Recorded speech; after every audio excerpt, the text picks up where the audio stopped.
अस्मद् गुरुभ्यो नमः अस्मत् परम गुरुभ्यो नमः अस्मत् सर्व गुरुभ्यो नमः श्री कृष्ण परब्रह्मणे नमः श्री लक्ष्मी नृसिंह परब्रह्मणे नमः श्री लक्ष्मी हागवदन परब्रह्मणे नमः सर्वं Shri कृष्णार्पणमस्तु.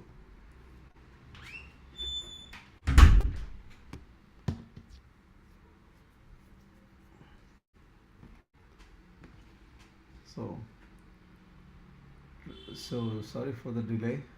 We'll start it right away. Here it is. Okay, I'm just going to share the Zoom screen.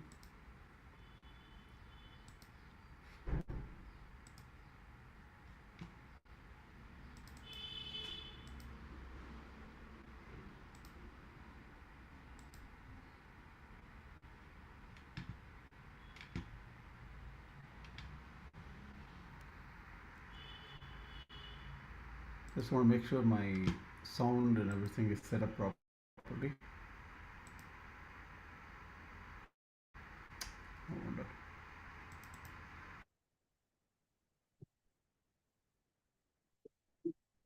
Hello. Can you hear me? Now? Can you hear me? Yes, we can hear. I want to request you please mute about yourself something. till you want to ask. What? Go. What is it? Can you please start the class on time? What did you say? I didn't. Will you please start the class on time? That's the toughest thing. What? I will try, but it's very hard.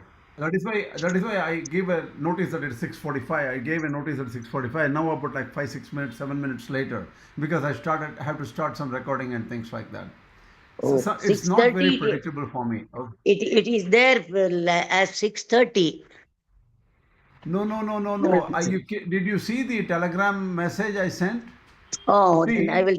let me tell you how it works. Okay, Let me tell you how it works. See, the Zoom does not allow you to change the time. So I have to default.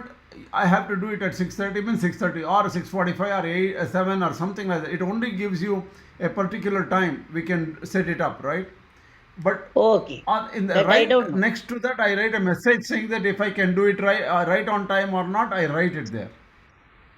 Oh, I will see that. See, I didn't know about that. See, to be honest with you, you brought a very good point.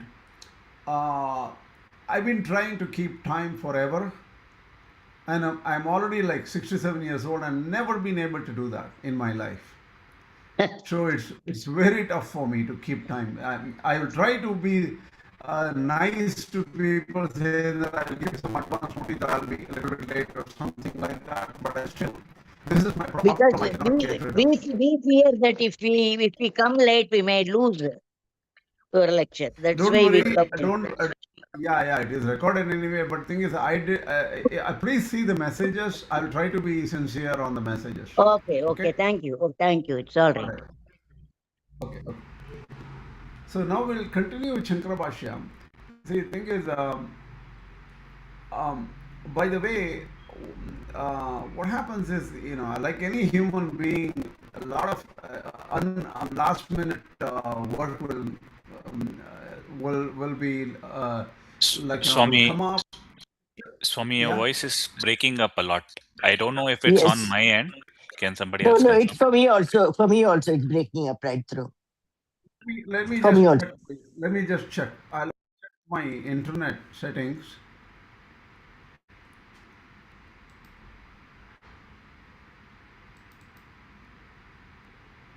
I'm checking my internet settings.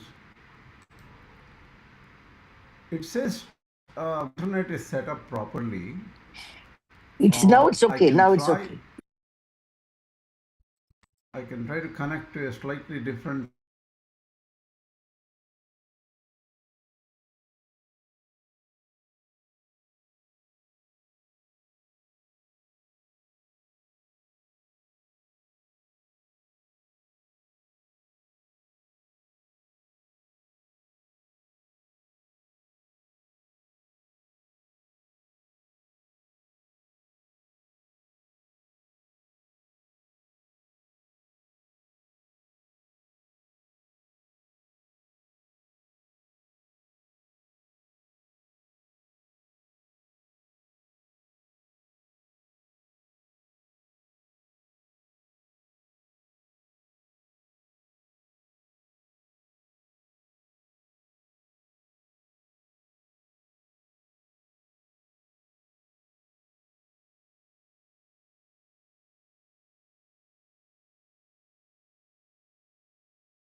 Oh, sorry. Can you hear me now? Yeah. Okay. See, there's something wrong with the Wi-Fi, but I think it will probably.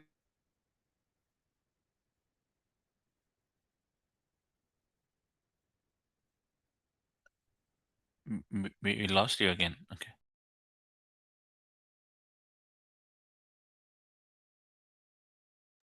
You're muted, Swami. Swami, you're muted. Swami, you're muted. Can you hear me? No, no, see, I need an update now. Sorry. Uh, I'll be back. I have to update Zoom. My Zoom is outdated, I think. I didn't realize. I'll be back in a meeting. I'll be back.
Can you hear me?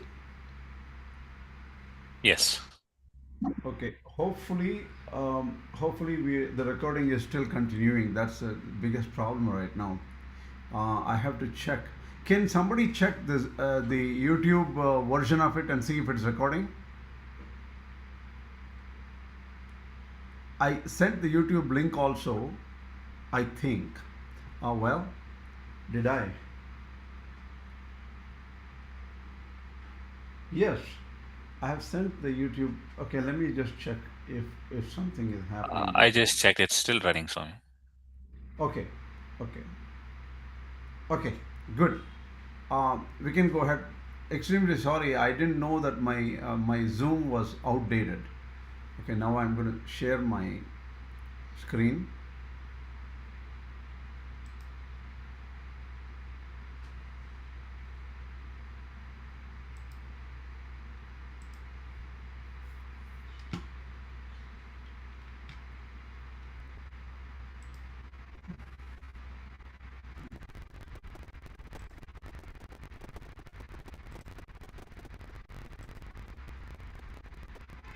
Oops.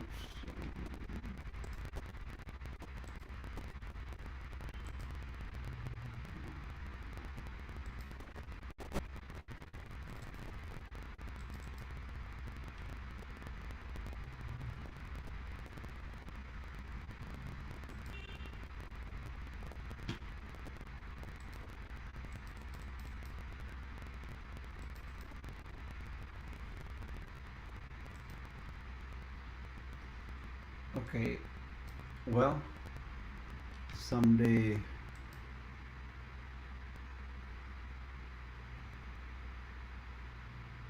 Okay, now that we are on this topic, uh, this is the. Hello, can you hear me? Yes. Can you hear? Yes. Yes. We can hear you. Oh, okay, okay, okay. Sorry. See, the thing is, as you know, this right now, just that you know where things are. You know, March 31st is the financial some kind of a deadline in India.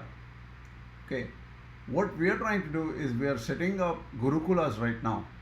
So because of this deadline, this whole yesterday I couldn't even do this class because we are working on setting up a new gurukulam in Tirukkovulur using Tirukkovulur Jiyar as the teacher, who is also a student of K.E. Devanathan Swami. So with so many discussions, so many changes, and I have to send out so many documents, some registrations for the yearly registration for the trust fund and things like that. So my mind is going all crazy. So please excuse me if my timing and so many things go haywire. Swami, is it the Gurukulam the teaching with modern or proper Vedic teaching? And which sampradaya it is, that Gurukulam? It is not Vedas teaching, it is actually Vedanta teaching. I will talk to you later about it. Don't worry. Okay? I will send information about it. Don't worry. Okay. So we'll start again. Last class, what we did was the main thing in the 6th chapter beginning was to find out what causes bondage. Sankalpa is the ideation in the mind, kama that gives to desire, and desire, next comes the desire, and the desire makes us do actions, and the actions cause bondage or samsara. So by giving up sankalpa, the entire chain collapses. So then that person becomes yoga rudha, established in yoga. So they no longer project desires into sense objects and feel the urgency to perform ego-driven actions. Otherwise, we'll be performing ego-driven actions. Ego is something related to us, right? So when you give up all the sankalpa, you are not the doer anymore, and you will lose the kartritva buddhi. That is the idea in the last class. Now, the next verse is 6.5, 5th shloka of 6th chapter.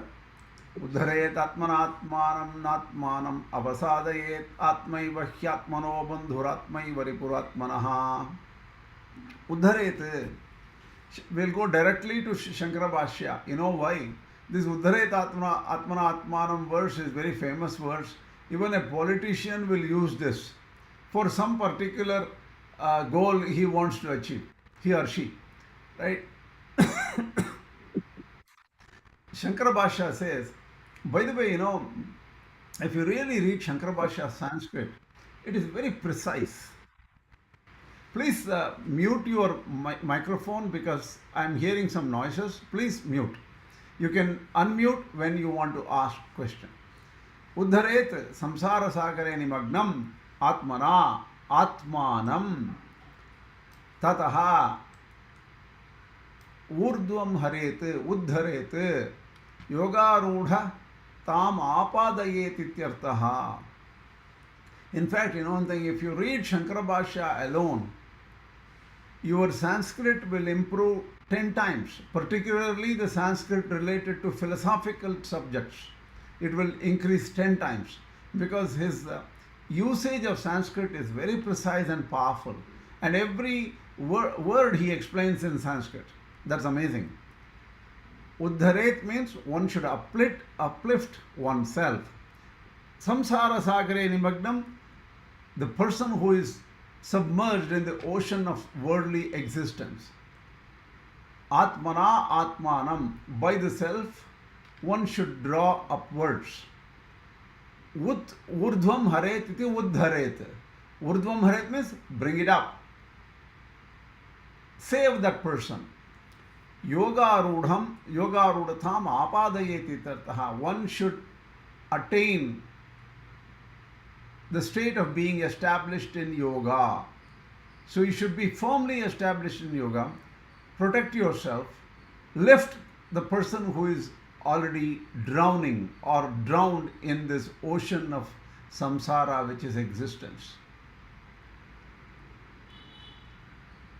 Many times, we don't realize this. We are always submerged. What is this existence? Constantly seeking material benefits, constantly seeking actions, doing actions, and finding one desire after the other and fulfilling these desires. Right? You have to lift yourself out of that cycle, of the mess. Na atmanam avasadayete. Don't push yourself down. Don't drown yourself. Na adahanayet. Don't bring you, some people bring you down, or you yourself bring you down by wrong thoughts and wrong actions. Na adahagamayet. You should not degrade or push yourself down in this mess. Or sink. Don't sink further. Atmaivahi asmat atmanaha bandhuhu. The self alone is the friend of self. There's an interesting, you are your friend. Nahi anyaha kaschit bandhuhu yaha samsara muktaye bhavati. There is no other friend you have who can release you from samsara. The one who is always released is your own self. There's an interesting understanding of Shankaracharya, right? By the way, the word Atma can mean many things, and obviously each Acharya will understand the word Atma in a different way in every verse. So don't be alarmed. It is not like English. The word Atma does not have a good English equivalent. Bandhurapi tavat moksham prati pratikula eva. Even if you think there is a relative of yours, sometimes even relatives can take you away from moksha or release from this bondage. Snehadi bandhana ayatanatvat, because they are they are the center of friendship, attachment, and so many things which will take you away from moksha or release from this bondage.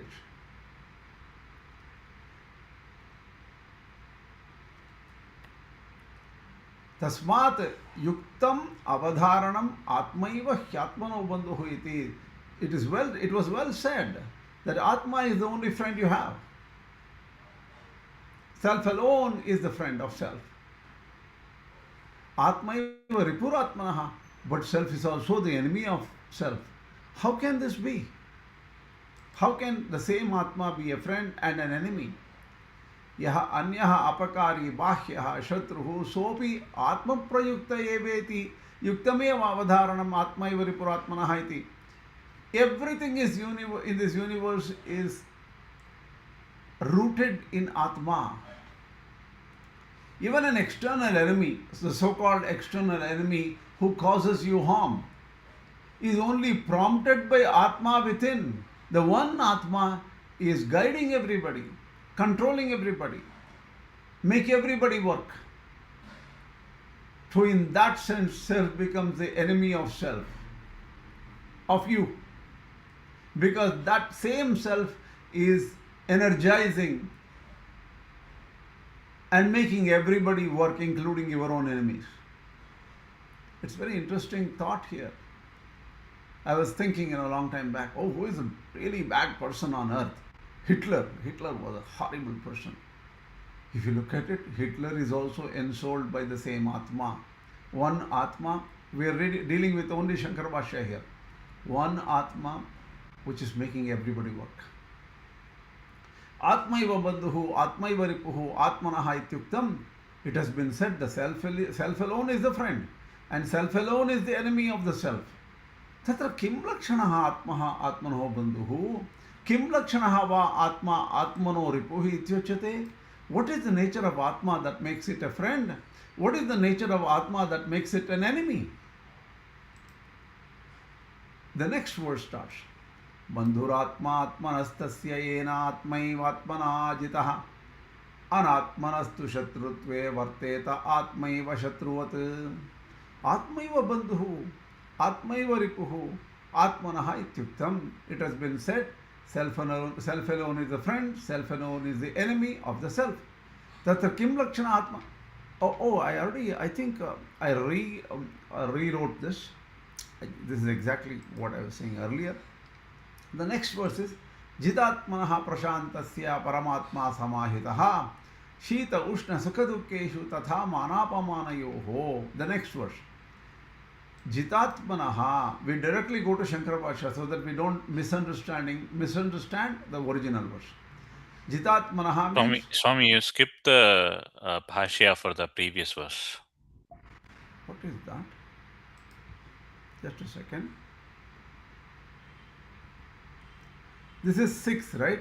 Bandhuratmatmanasti Yeah, the verse is correct. You have the verse right, but then the two sentences, the Sanskrit sentences, are that which came earlier in Just a the second. bhashya. It came earlier, but that is copied here in this slide, but not the bhashya. Okay, just a second.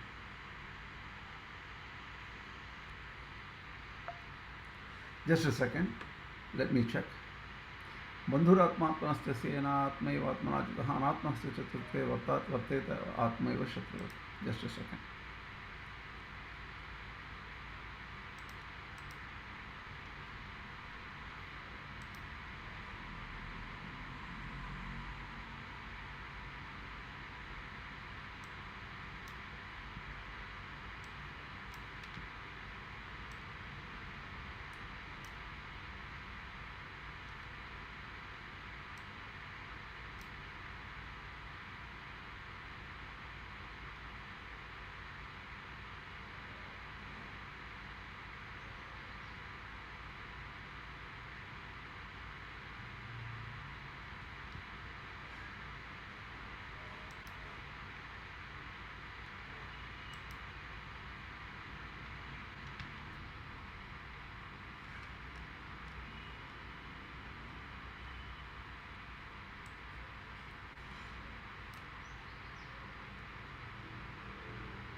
Okay.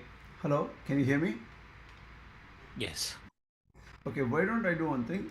That one I missed. So what I will do is I will try to correct it.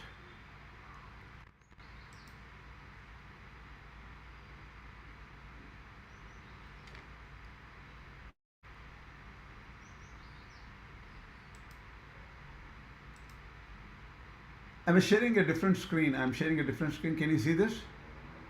Yeah, we see Advaita Sharda. Okay. बन्धुरात्मात्मनस्तस्य येनात्मैव आत्मनाजितः अनात्मनस्तु शत्रुत्वे वर्तेत आत्मैव शत्रुवत्. बन्धुः आत्मा आत्मनः तस्य. This Atma is friend of Atma, friend of self. तस्य आत्मनः सः आत्मा बन्धुः. येन आत्मना आत्मैव जितः. Here the first word Atma is understood as Karya Karana Sanghato Yena Vashikritah.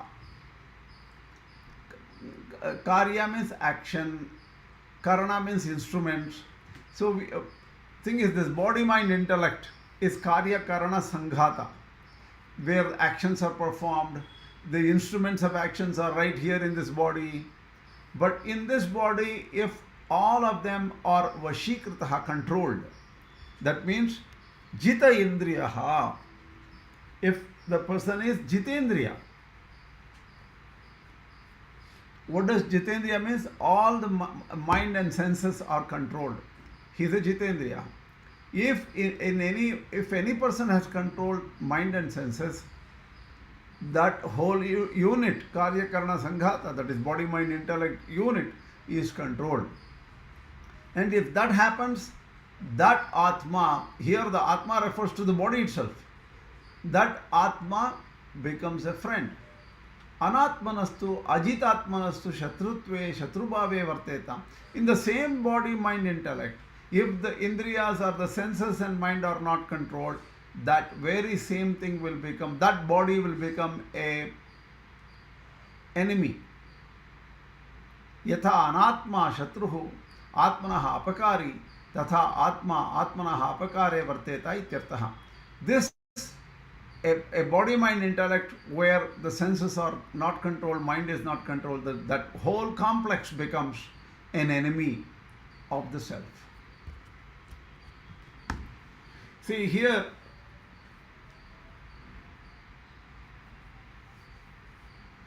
one might argue regarding the Sanskrit here, right? Which Atma is the complex, which Atma is the self, which Atma is the pure Brahman inside. All these questions may come up. Shankaracharya says that the word, that is the problem of the word Atma in Sanskrit. Okay. For example, even if you look at Uddharet Atmana Atmanam, one should uplift oneself by oneself. It's complex. Why does this happen? Can you think of a reason why in Sanskrit this word is complex? Why? Any thoughts? Why are some words reason are complex in Sanskrit? Why are these words complex in Sanskrit? this specific word Atma, this can mean so many different things for different people, and differently for the Shastra itself. Like it simply means the self, but what it refers to is not very clear. It can be used in different contexts. Yes, thing is, I'm trying to understand a fundamental problem in language. Why are some words complex to understand? If I say tiger, it is a tiger. Simple. You can have a slightly different kind of color tiger, but it is a tiger. If I say it's a tree, everybody agrees, oh, it's a tree. It could be a very huge tree, small tree, it doesn't matter, right? Atma, the word Atma is, whenever it comes to a body, mind, intellect, body is gross, we can understand. Mind is subtle, we don't understand. Anywhere in the world, whether it is science or whatever type of knowledge you are trying to acquire, the moment it comes to something which you cannot see, perceive properly, at least mind, you can say, oh, I have a mind. Jivatma, where is it? Paramatma, where is it? They are subtle and subtler. Whenever anything refers to a subtle entity, the words become less capable of handling complexity. That's a problem. See, the Jivatma, mind, Paramatma, everything is sitting right here. It's subtle. They are all subtle, not visible and not perceptible to our senses. This is the problem. Okay, and we cannot do anything about it. Even if it were written in some other language, the same problem would be there. So it is nothing specific to Sanskrit. In fact, Sanskrit, philosophical Sanskrit is much more powerful and precise. Okay, we'll come to that. I'm sure other acharyas may take a totally different approach here. But remember what Dr. N.S. Anantarangacharya told in public once. See, Lord Krishna is very impartial. He treats all these acharyas with equally, without any partiality. Why is it so? He gives the same amount of difficulty for all these acharyas to understand his words. So Gita is not easily understood by pretty much anyone, because there is difficulty of this language. And Krishna uses difficult language here. That's it.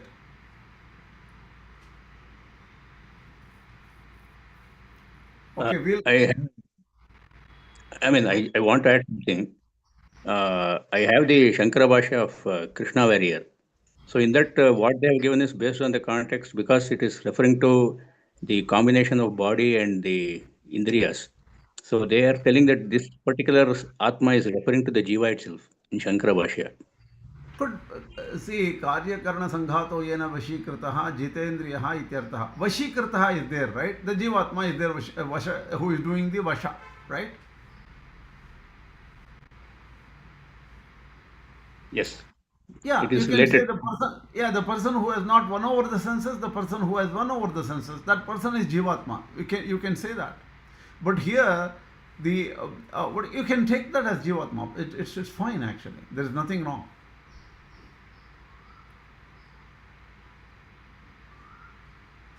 See here, the whole Atma is taken as Jivatma, right? That's what you're saying, right? It's true. Unlike in Ramanuja Bhashya, sometimes Atma is equal to the mind also, particularly in this shloka. True. Bandhu Atma Atmanastasya तस्य आत्मनः स आत्मा बंधु येन आत्मना आत्मैव जितः. See, it is not that easy. Yena atmana atmaiva jitaha means what? What do you call? Yena atmana, if you take that as jivatma, the particular jivatma has won over jivatma. What does it mean? Atmaiva jitaha means what? Here, you have to say atma is mind. Our senses are the whole mind-body complex. That is why he says Atma Karyakarana Sanghato Yena Vashik. See, Atma here is Karyakarana Sanghata. What does it mean? So this particular Atma word is the combination of where the action and the instruments of action are located. That is body. Do you understand? Yeah, only here he has specifically mentioned because it is referring to the Atma with respect to or in conglomeration with the Indriyas and body. It is referring to the Jiva. That is the way they have given.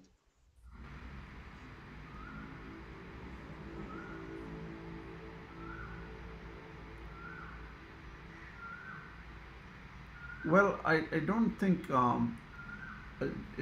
I can check this as just a second. Just a second.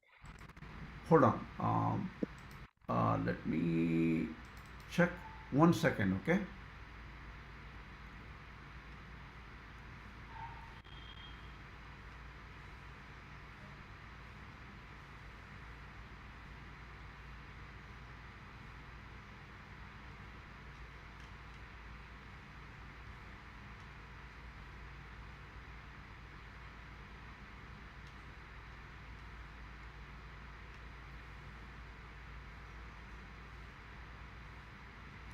Okay, just to hello.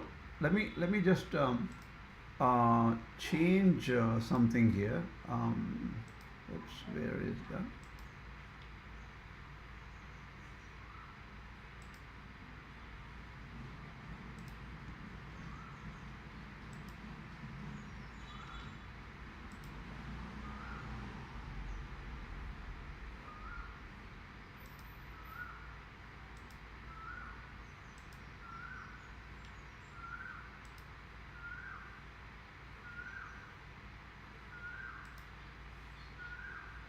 Oh, just a second here.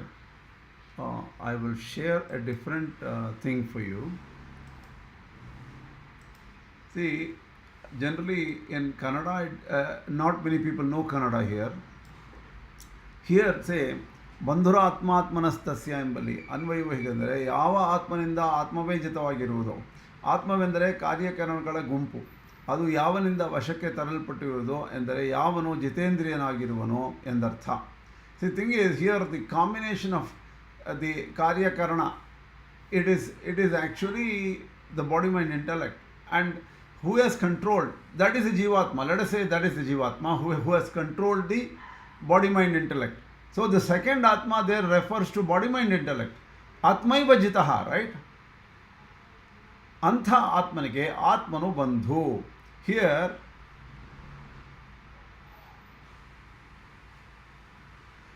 what is Tanage Tane Bandhu? That means he is the friend of himself who has controlled his body, mind, intellect. That's what you have to understand. Who has controlled his senses. And the same person will become Shatru, an enemy, who has not controlled his senses. But still, one word Atma there refers to senses, and the other word refers to Jivatma. There is still an issue, right? Do you understand? Yes, that is true. That's all it matters. So the very fact we are trying to say is that Atma word can refer to different things. Here the Atma, one word refers to the Indriyas, mind and senses. See, the senses is not just the five senses, right? Why is it not just the five senses? Can anybody tell? Indriya. How many senses are there? Totally. Both karma and jnana, right? Both karmendriya and jnanendriya, right? Yes. Karmendriya is 5. 5. And 5 Jnanendriya and 6. 5.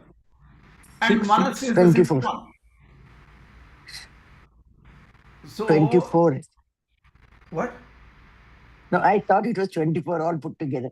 I may be wrong. That is all elements. Indriyas. We are only talking about the Indriyas. Okay, thank you. Senses are 10. Motor senses and the regular senses, that is the Jnana senses. Right? That is why in Sanskrit, Vak, Pada, Pani, Payupastha, that is all Karmendriyas. Jnane, I'm sorry, Vak, correct, Vak, Pani, Pada, Payu, Upastha, correct, that is Karmendriyas. And Jnanendriyas, Chakshu, Shotram and all those things are Jnanendriyas. So there are 5 body, that is motor senses, 5 regular senses, whatever you can think of, right? So, if you say that one Atma refers to the whole, the 10 and 11 sense complex, that is body, mind, intellect in the simplest way. And I like that body, mind, BMI, because I think I'm indirectly influenced by Swami Chinmayananda, who uses the word BMI all the time. Anyway, coming back. Swami, the next verse clarifies this exact problem. Okay, we will come back now. Let me share the my notes here. Share my PowerPoint went away. Opinion. Shall I tell? Sure. Go ahead. One, Atma means mind. One. Then Jivatma. Yes, because You have to control. Mind should be controlled. If mind is controlled, all the Jnanendriyas themselves, they come under control. Yeah. See, the thing is, in Shankara Bhashya, all words of Atma are not explained like that, right? It is, I know. I have read that. Yeah. Everything for Atma, they separate out. I think in Ramanuja Bhashya, the word Atma is separated out in each Atma is explained differently, I think. Yeah. Here also in Shankara Bhashya, Atma refers, Jitatmanaha means when once who has conquered his own mind, Jitatma. Correct. Jitatmanaha. Yes. Jitatmana has to be that, yes. Just a second.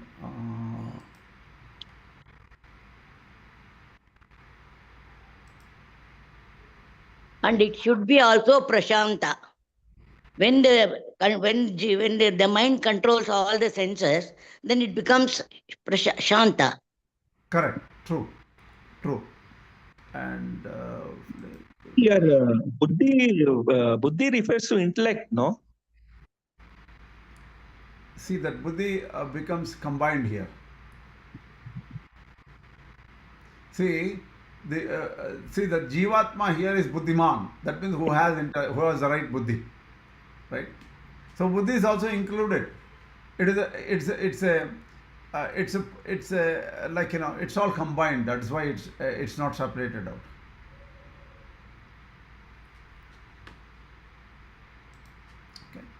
Now, jitatmanaha prashantasya paramatma samahitaha shitoshna sukadukeshu tatha manapamanayoho. Even for Shankaracharya, mind is fourfolded. Antakarana, Manas, Buddhi, and Chitta. Correct. Yes. True. That is true. जितात्मनः कार्यकरणसङ्गातः आत्मा जितः येन सः जितात्मा. So the thing is, the self-conquered one, that is one who has conquered the self, meaning by whom the self in the form of aggregate of the body and organs has been conquered. Of that self-conquered and tranquil person whose mind is serene, that is prashantasya, means his mind is serene. Paramatma samahitaha, the Supreme Self is steadfastly absorbed. There is an error here. This English is not very correct. Paramatma samahitaha means his mind is calm and Atma is in equanimity. That is, this person is in equanimity. Shita Ushna Sukhodeshu Tatha Manapamanayoho Samahitaha. We have to understand the Samahita as connected to Shita Ushna Sukhodeshu Sukhadukeshu Tatha Manapamanayoho. In whatever situation, that is whether it is hot or cold, happiness or unhappiness, and insult or praise, the person does not get flustered. The person is calm, does not get mentally upset. Equanimity is very easily explained in English, but to do it, to practically be in that state, is very difficult.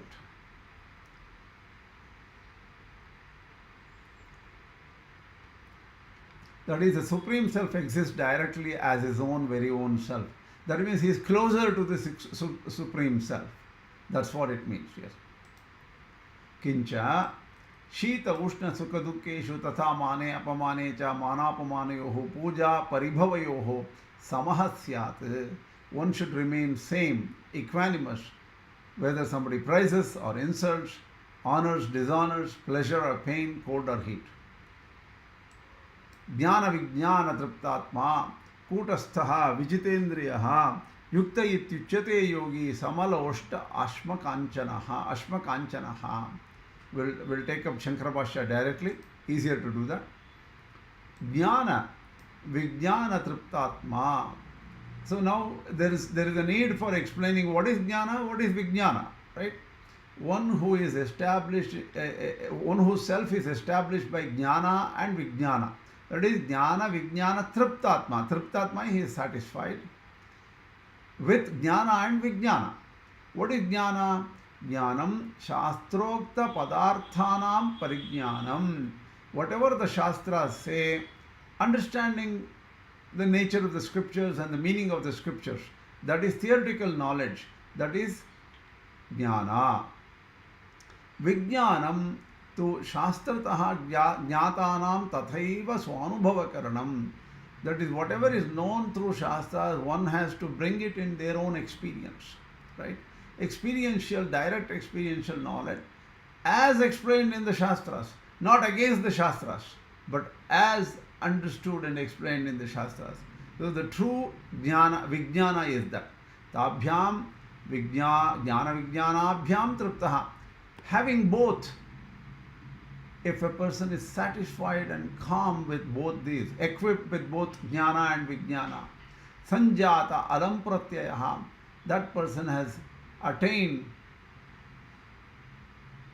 absence of greed, contentment. Alam means I am happy with whatever I have. Alam Pratyayaha, contentment. So the person has achieved contentment. Atma Antahkaranam Yasya Saha. Here Atma is inner organ. Whoever has the mind and indriyas calmed down without greed and knowing well Vijnana and Jnana, whatever the Shastra says, and experiencing the truth the Shastras talk about. Such a person is Jnana Vijnana Triptatma, Kutasthaha, unchanging. Kutasthaha means, this is a example they give, right? That is, if there is an anvil and hot iron is being shaped on the anvil is unchanged, but the hot iron takes different shape depending on the beating with a hammer or something. The smith does it, right? Kutastaha means whatever beating anybody takes, the person is unperturbed. That is Kutastaha. Aprakampyaha, unshakable. He is never shaken. Bhavati ityartaha vichitendriyascha. So he controls all his senses. Yaidrishaha yuktaha samahitaha iti sauchyate kathyate. This is the person known as Yukta. He is absorbed in contemplation. Sayogi samaloshta ashma kanchanaha. That person will see whether it is gold or a piece of earth or a stone equally. Why? Because it's not, all those things doesn't mean anything, because the person is happy in self. Samaloshta ashma kanchanaha. This is easy to talk about. Throw a piece of gold in front of anybody. The person will wake up from meditation. Excuse me, it is Ashma. Ashma, not Ashma. What? Ashma. See here, Samaloshta Ashma. When you join that, it is Samaloshta Ashma Kanchanaha. Loshta, Ashma are two separate things, I think. See, Ashma is stone. Loshta is a piece of earth.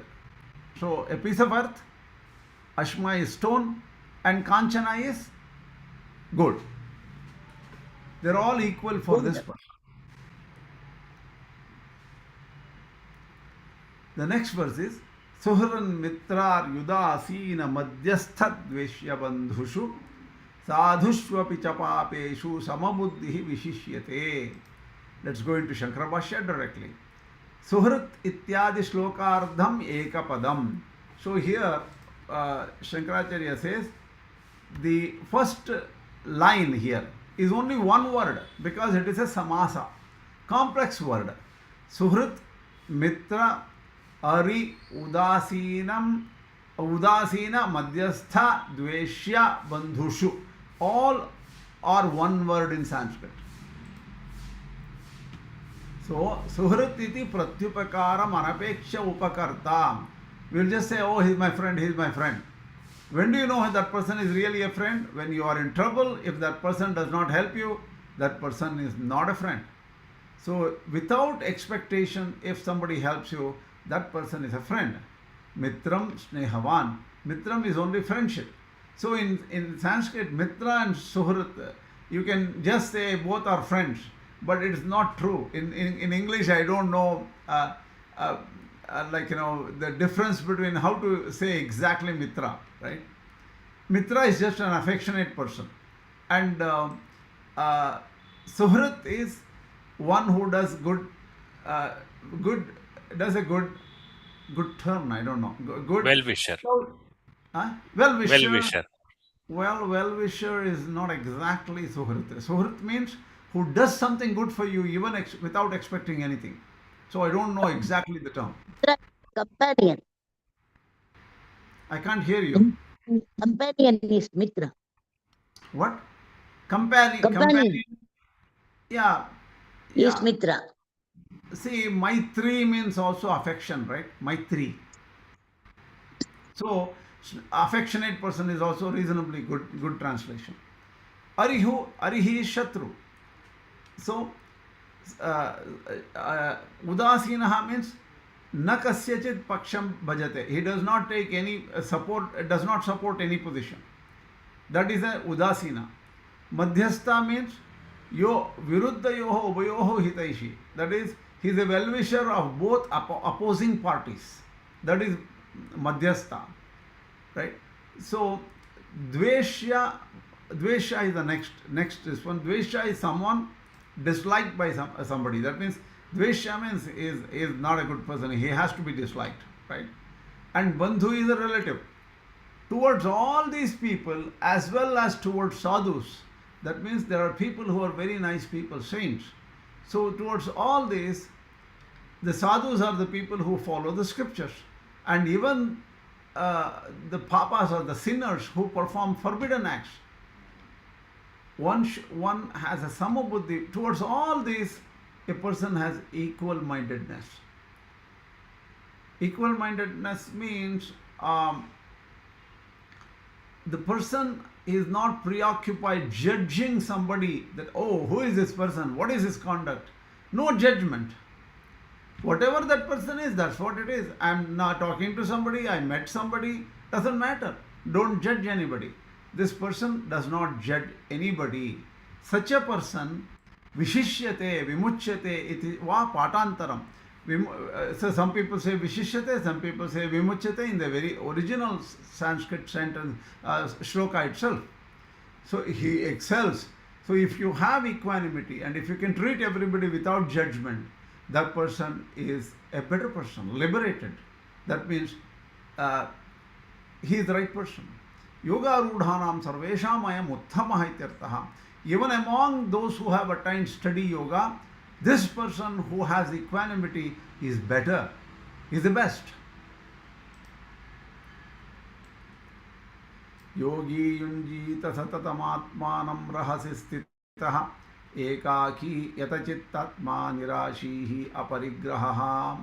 Till now, what happens is a lot of requirements were given, right? Ataha evamukta evam uttama phala praptaye. What to attain such an excellent result, what should yogi do? Yogi, dhyayi, he is a meditator. Yunjita, samadadhyat, focus constantly the mind. Satatam, sarvada atmanam, that is focus always. Atmanam here is antahkaranam, that is mind and senses. Rahasi, ekante stitaha, stay away from people, alone, in solitude, in a lonely place, such as a mountain cave, giri guhadau stitaha, in some lonely place, it could be even a room, without companions. San ekaki asahayaha, without any helper, companion. Rahasi stitaha ekaki cha iti visheshanate sannyasam krutva ityartaha. One should become a monk, because it said alone and in a quiet place. And this can happen only if you are a total sannyasi, monk. Yata chittatma, chittam antahkaranam atma dehascha samyatau yasya saha yata chittatma. The person who has controlled all his motor senses and other senses and mind, that person is a yata chittatma. Nirashihi, without any cravings or desires. Vita trishnaha, without, he has won over desires. Aparigraha, devoid of any possession. Does not hold property, does not own property. If you think about all these adjectives, attributes of a yogi, can you find such person? It becomes harder and harder to find such people, right? And it also tells us where we are. Sannyasitvepi tyakta sarva parigraha sanni yunjita ityartha. Even if you are a sannyasi, right, one should practice concentration after having renounced all sense of ownership and possessions. Even if that person has possessions, the person should not feel any possession. See, this is explained in the Puranas and Mahabharata using the example of Janaka, who was learning under sage Yajnavalkya. Even though he was owner, he had possessions. He owned Mithila, he was the king of Mithila. But he never had any ownership. He was disconnected from the external world, disconnected from anything. That's an amazing thing. शुचौ देशे प्रतिष्ठाप्य स्थिरमासनमात्मनः नात्युच्छ्रितं नातिनीचं चैलाजनकुशोत्तरम्. अथ इदानीं योगं युञ्जतः आसन आहार विहारादीनां योगसाधनत्वेन नियमो वक्तव्यः. So now it is the time for one practicing yoga, the rules regarding seat, what kind of seat the person should use, what type of food, what type of entertainment that person can have. All these are explained as means to yoga, as well as the characteristics of one who has attained yoga and its results. Therefore, the section begins. So this whole section is about all these issues. Tatra asanameva tavat prathamam uchyate. First, how do you sit, where do you sit is important. That's explained here. शुचौ देशे विविक्त देशे स्वभावतः संस्कारातो. That is, go to a pure and clean place, secluded spot. One moment. This asana, when it is talking about asana, this is telling that asana siddhi. This is very, very important for yoga, for jhana. What do you mean by that? Asana siddhi means when you have to select a place and sit in the same place, and asana siddhi means you will sit firm, you won't agitate, no distraction will be there. To gain True. that, it takes a long time. Yes, true. Some swabhavato. Swami, just a doubt.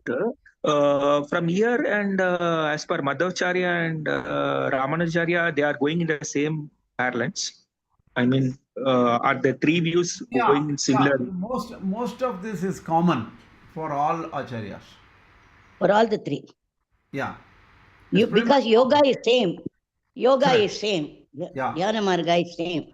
Same, yeah. And here and there are differences. Object of meditation may differ, and some things may differ here and there, right? So that you can start thinking about, start understanding what was said, right? We have to go deeper and try to compare. This is where I tell you, whatever we are starting is, or whatever strategy we are using in this class of Trimata Bhashya, it is not easy, because you have to do a lot of homework eventually, someday. Maybe not this year, not this month, this week. Someday you may have to think about, what did Shankaracharya say? What did Ramanuja say? What is common? What is different? Okay, this I understand. So constant manana will give you a better perspective.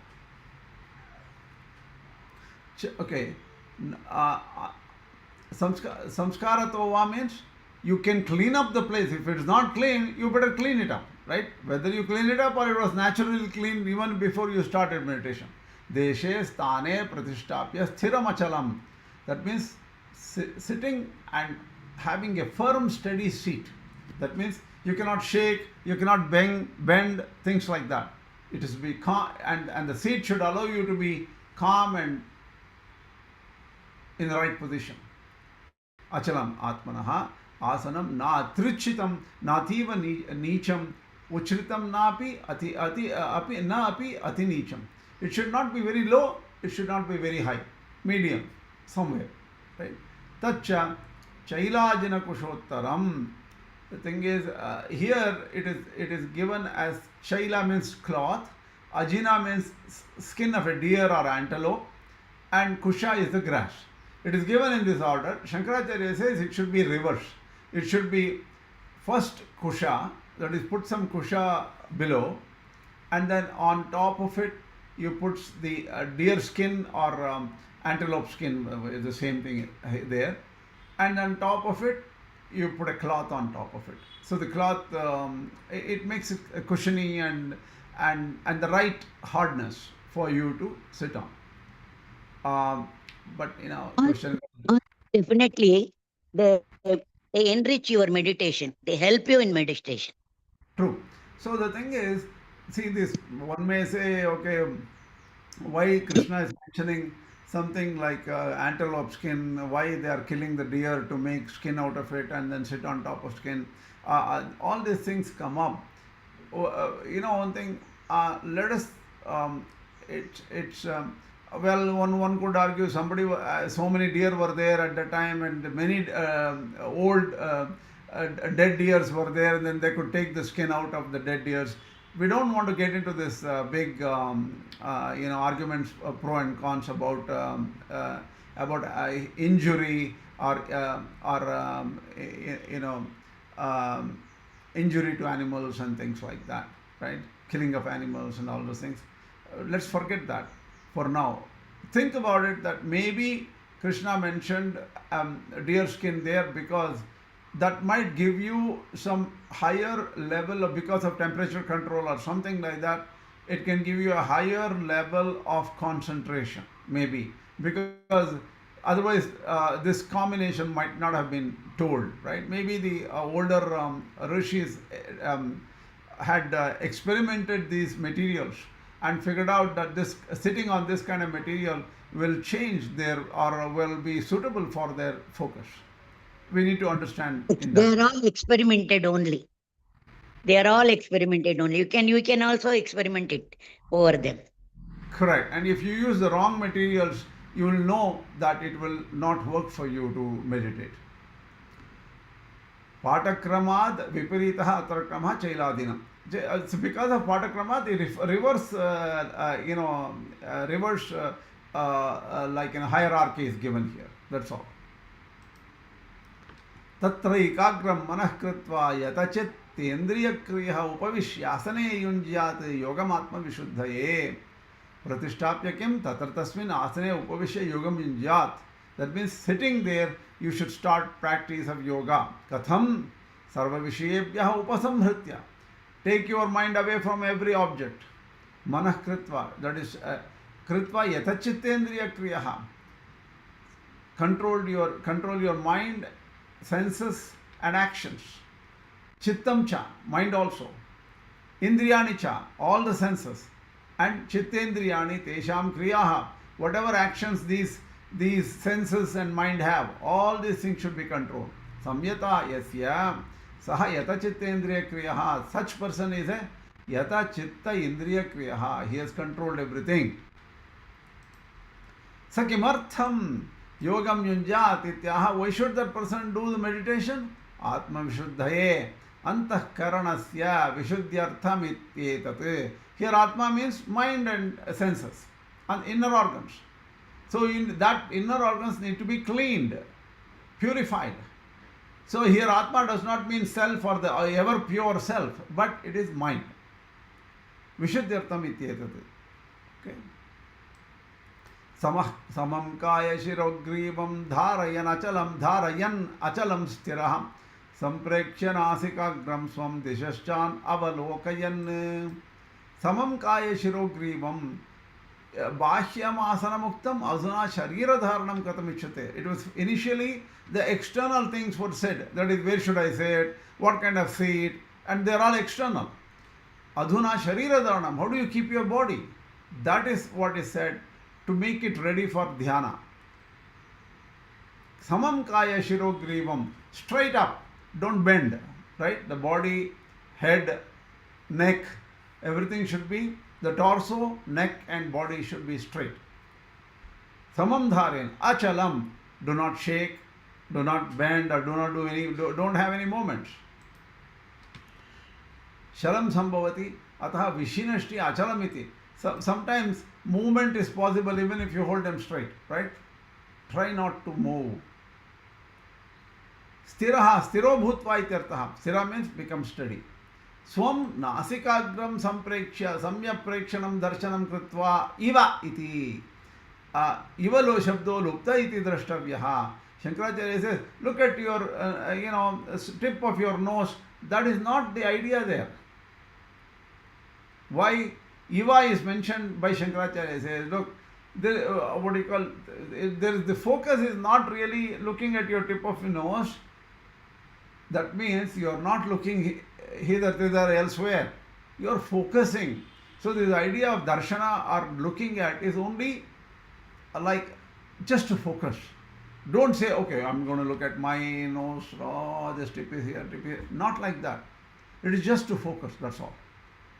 In fact, what I have understood, right, maybe other people have told me or something, when mind becomes calm and focused, automatically your gaze, whether it is closed or semi-closed, the gaze becomes centered on here, or bhruvar madhya, centered somewhere here. It happens. Nahi, that is why nasikagram, a very good point here. Nasikagram, is this tip here or here? Agra is the top of the nose or the tip of the nose. We cannot, so it could be both, it doesn't matter. When mind becomes very steady, the gaze is somewhere here or here, doesn't matter. Or beginning it may be in one way, ending it may be in some other way, it doesn't matter. Samam dharayataha. चलनं स्थिरो भूत्वा इव शब्ददोषार्थः न हि स्वनासिकाग्रसम्प्रेक्षणम् इह विधित्सितम्. It is not said, oh, look at your tip of the nose. That is not the prescription here. Kim tarhi chakshusho drishtisannipataha.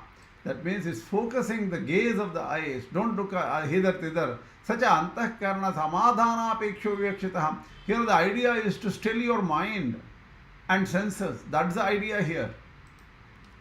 Swanasika agra samprekshanameva chet vivakshitam manah tatraiva samadhiyetanatmani. So the thing is, here in other, in the next verse, 625, he says, Atma samstam manah kritva. That means keep your mind in Atman. That is the real idea here. If it was keep your mind on your tip of your nose, that's not the idea. And if so, he wouldn't have said Atma samstam manah kritva. So understand it properly. So looking at the tip of the nose is just to tell you how to focus, that's all. And the real focus is on the Atma. On the self, having made the mind established in the self. 6.25. Right, okay. Tasmat iva shabdalopena akshnoho drishtisannipata eva sampreksha ityuchyate.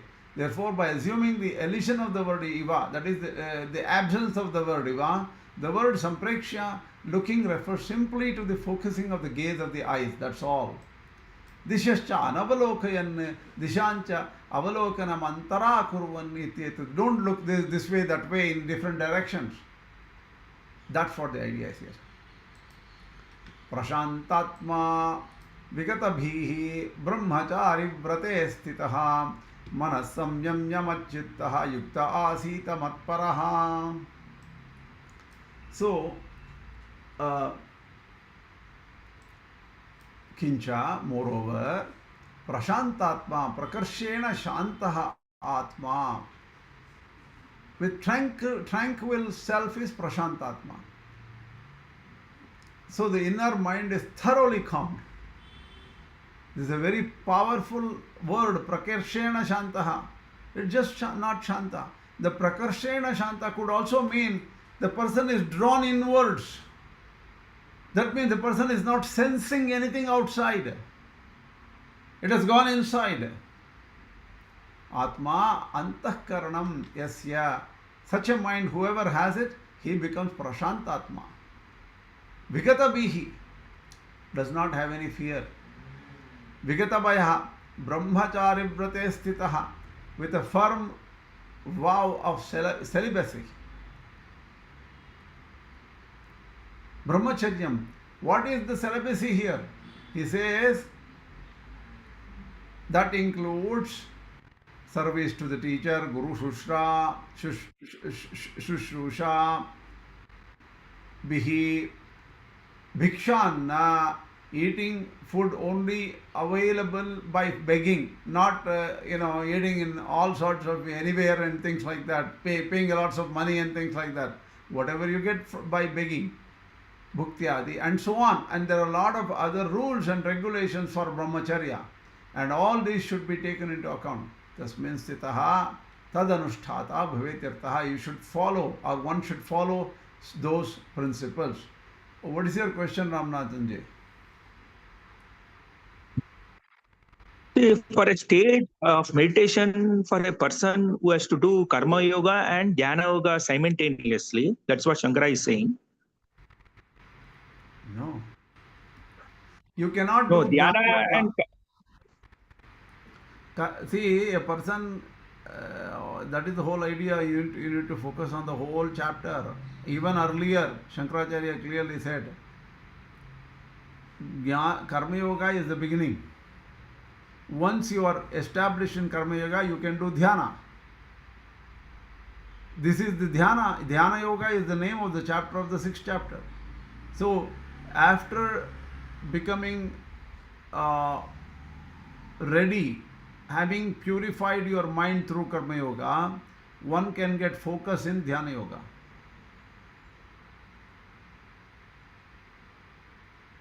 So, what Shankaracharya is saying that here, you have to give up your karmas completely to start, to become established in Dhyana Yoga. okay. No, Only because in Sandhya Vandanam when we do that stage upasana is like this, I was thinking, because first part is full we do karma and then we come to this stage. Sandhya Vandana is different. It is a Veda Vihita karma, that is still karma only. Sandhya Vandana is karma yoga. It is because everybody should do Sandhya Vandana if who have the thread. This thread ceremony, if somebody has it, the person has to do Sandhya Vandana. That is only a part of karma yoga. It is Nitya Naimittika karma, right? Doesn't matter, even if there is meditation told here, Gayatri, one should meditate while doing Sandhya Vandana. When you do Gayatri Japa, you have to start meditating. That's fine. But that is not Dhyana Yoga. Here, Dhyana Yoga in the 6th chapter means you basically, all these activities, whether it is Nitya activities like Sandhya Vandana, or Naimittika activities like giving Tarpana when eclipses or Grahana occurs, or it could be Yajna Yagadis of Panchamaha Yajnas.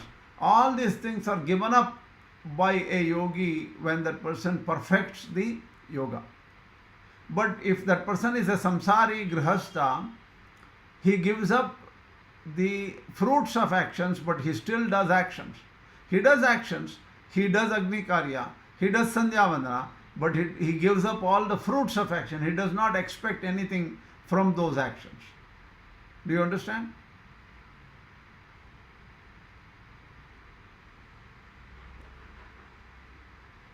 But reasonable question, because Sandhya Vandana question is important.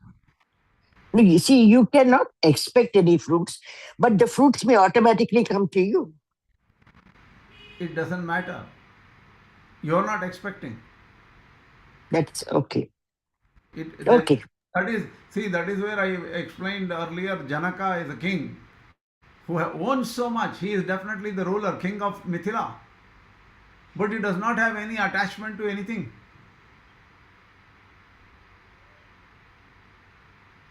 It will be there with every action, but it should not be expected by the karma yogi. Yes. But Shankaracharya is very clear about that stage being prior to coming to this full sannyasa. Although he accepts that as a secondary sannyasa, True. for him, true sannyasa means leaving everything only. Or Exactly. rather, to correctly put, not being compelled to do any of the karmas, even nitya karmas. True. He gives up all karmas, including Nitya karmas. Yes, because even Nitya karma is Veda Vihita, right?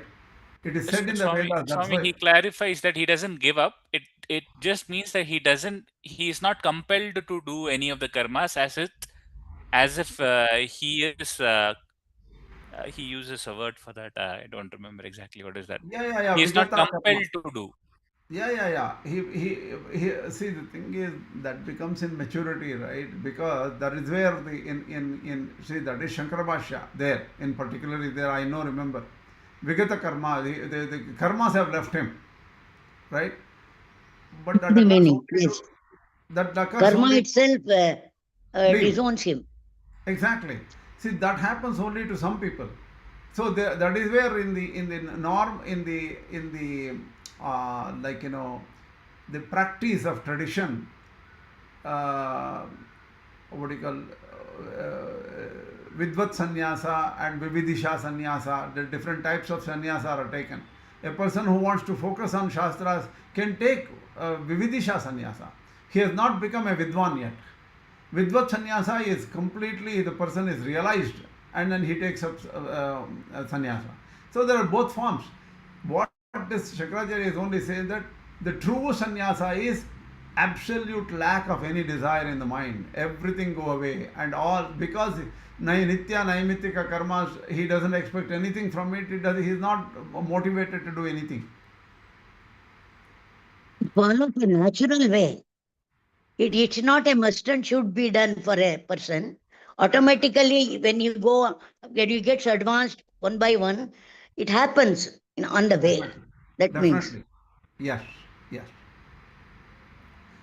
किंच मनः संयम्य मनसः वृत्तिः उपसंहृत्य इति एतत् controlling the mind or controlling all the modifications of the mind. Vrittis are thoughts. So all the thoughts without any thoughts getting scattered into different ways and different objects, controlling everything with machittaha mai parameshvare. Machittaha means having me, that is Parameshvara in mind. Chittam yasya soyam machittaha. Here Parameshvara means Supreme Lord, that's all here, right? Supreme Lord, that is me, Krishna is saying. Chittam yasya soyam machittaha yuktaha samahitaha san asita upavishet. A person should sit focusing on me, who is Parameshvara or Ishvara. Matparaha aham paraha yasya soyam matparaha bhavati. Intent on me, that is matparaha is for whom I am the Lord, that is the supreme goal. Matparaha means I am the supreme goal. Kaschit ragi stri chittaha न तो स्त्रियमेव परत्वेन गृह्णाति किम तर्हि राजानं महादेवं वा. So the thing is, some people become stri chitta. Here a man is referred here. The person is always thinking of women. He becomes stri chitta. That doesn't mean that his entire goal of his life is stri or women, but he just desires them. But truly he considers somebody above and superior. Such a person could be a big leader or a king. He may think that, oh, king is superior, I have to bow down my head to king and I have to make sure that king is happy. But here stri chitta means he may be distracted only by women or is constantly thinking of women. So but here in Krishna says in the yoga, ayam tu machitta matparascha. So he also fixes his mind on me constantly, not distracted by anything else, and also holds me as the goal. So intent on me as the supreme. Matparaha means I am the supreme. I love this. This is the highest. That is, Krishna is the highest. And keeps mind also only on Krishna. That is the way it is mentioned here. Here Krishna is Ishvara, that is universal Lord. Yunjannevam sadatmanam yogi niyatamanasah shantim nirvana paramam matsam stam adhigacchati. What is the fruit? If you do all this yoga, what fruit will you get? Athaidanim yoga phalamuchyate. The fruit of yoga is discussed here, given here. Yunjan samadhanam kurvanne yevam yathoktena vidanena sada atmanam sarvada yogi niyatamanasah. Controlling the mind, keeping it properly in the right way, sitting somewhere and continuing this meditation continuously with mind, intellect and senses controlled. Shantim uparatim nirvana paramam nirvanaham mokshaham. That means he will get the peace, ultimate peace of moksha. Tat paramanishta yasyaha shantehe sa nirvana paramatam shantim nirvana paramam matsamstam madadhinam adhigachyati. This nirvana is the peace and there is moksha, that is release, which is under control of this Ishvara. Madadhinam adhigachyati. The person gets this moksha which is in the control of Ishvara. If that person continues and succeeds in meditation. I have closed, I have finished this. It's about, anyway, it's about 1 hour, 10 minutes, maybe more than an hour today. I have to give all of you a homework. Here if you look at the previous verse here,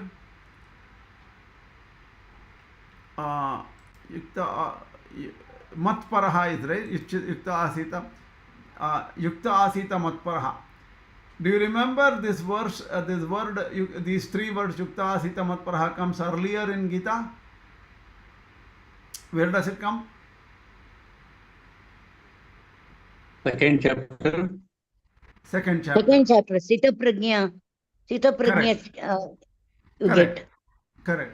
Please look at the same three words there and tell me if there is any difference in Shankara Bhashya between the way Shankara Bhashya explains Yukta Asita Matparaha in the second chapter as compared to what he explains here in this chapter.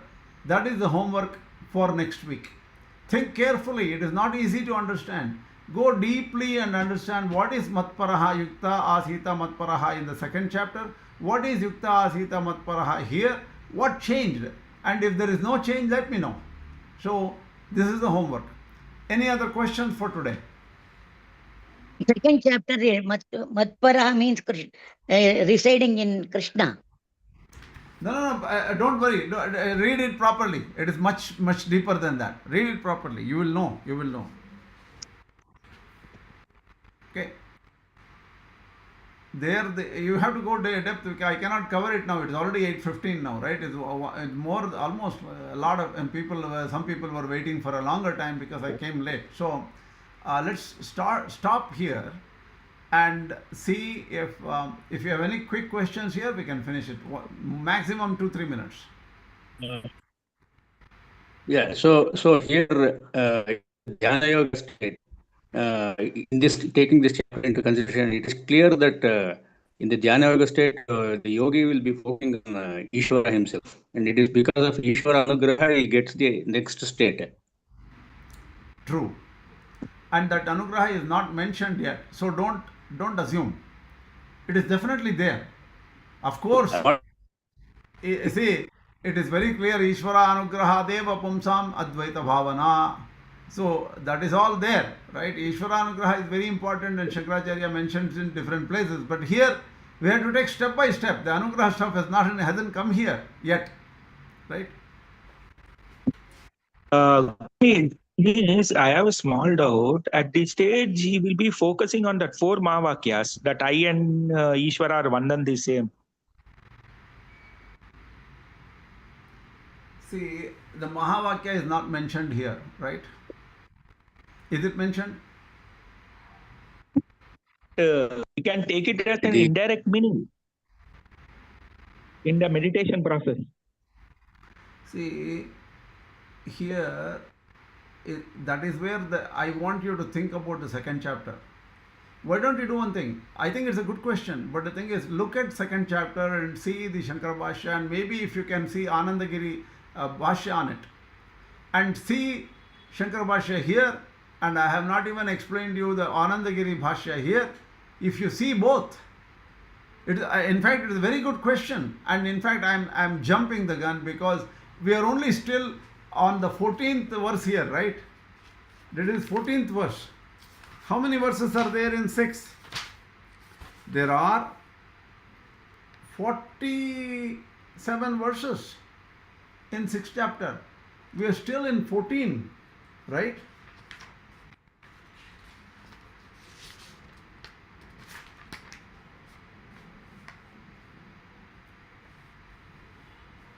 Yukta Asita Matparaha is 6:14. So many things are there after this. That is why I could not cover the entire Gita 6th chapter today. There are so many verses. It is a big chapter, right? 32 verses are there, just Krishna's words are such 32 verses. Then 2 verses are Arjuna's questions, and then Krishna's answer to it, several more verses. Then Arjuna's 3 verse questions, and Krishna's answers. So all are there in the 6th chapter, right? So we haven't come to the end yet.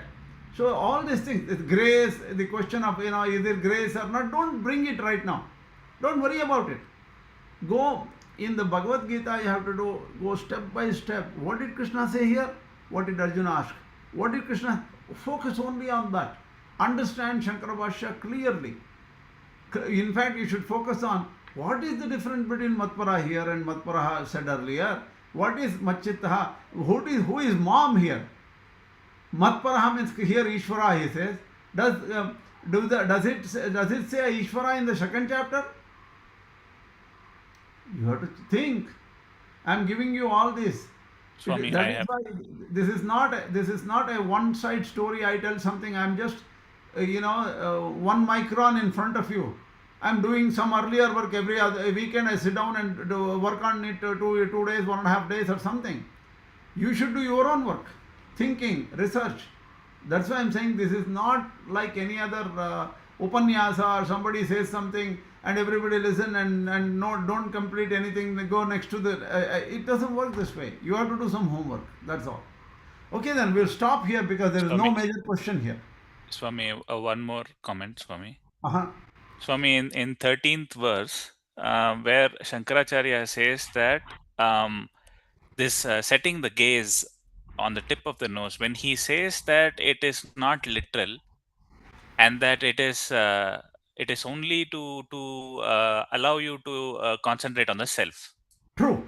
You're right. So when he says that, I think we should also take that to be for the other stuff said before that, which is for the asana. In Shankaracharya, it is not 100% like Ashtanga Yoga, where you are like sitting and then doing that step-by-step process. See, these are all at the end, even in the Yoga Sutras, Sthira Sukham Asanam, right? Something which is comfortable. That's all. In the Yoga Sutra, they didn't mention Chaila, Kushottaram and all those things. They never mentioned, put a cloth, put a deer skin. Nothing was mentioned in the Yoga Sutra. Sthira Sukham Asanam. That's all. Sthira Sukham means it should be hard and firm and comfortable. Sukham means you cannot sit on some stones and sharp objects and expect yourself to go to meditation. That happens only to a yogi, not to ordinary people. Okay. So I just want to say that so far what we have studied so far in chapter 6, he hasn't yet talked about any of those yogic samadhi or sitting and going in that state or anything as such. He's just talking about collecting the mind right now so we can fixate it on that self, whatever that self is. True, exactly. Yes. And what you need to figure out is Yukta Asita Matparaha. What is the object of focus here? Who is the object of focus? That is the most important thing you need to know, and also compare it with 2nd chapter and figure it out. Okay? That's the homework. We will talk about it next time. Asmat Gurubhyo Namaha, Asmat Parama Gurubhyo Namaha, Asmat Sarva Gurubhyo Namaha, Shri Krishna Parabrahmane Namaha, Shri Lakshmi Narasimha Parabrahmane Namaha, Shri Lakshmi Hayavadana Parabrahmane Namaha, Sarvam Shri Krishna Namaste. Start here.